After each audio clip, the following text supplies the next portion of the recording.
guys, ayan, nararating natin kahapon. Biyahe tayo ng ulit ngayon. Yung mga stock natin, mga solar, radyo. Ayan, medyo loaded si may mga takuri pa tayo dyan, patol, sabon, halos kompleto din yan. Dahil ano to, dahil ipugaw tayo ngayon. Ayan, makulimlim yung panahon guys, medyo matimbang yung karga niya ngayon. Gawa ng nakapamalingki tayo kahapon, mahulog, sayang. Tingnan na natin, kita na rin yung iba guys. Nagmamadali tayo kasi tangali na. Yun guys,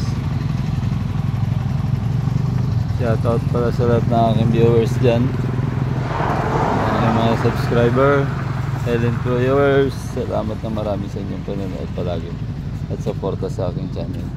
Dito tayo ulit, nagkarga tayo gasolina. Ayan yung panahon dito sa atin. Ayan, makulim din. Gasolina dito 52.98 ang red, ang green 52.88. Doon tayo dadaan. Ay, hindi matanaw yung mga ginaldo dito, yung bundok. Maulap dun, huwag sana umulan dun mamaya guys. Ayan guys, samahan nyo ako sa biyahe ngayong araw na ito. Salamat na marami sa inyo, magandang umaga.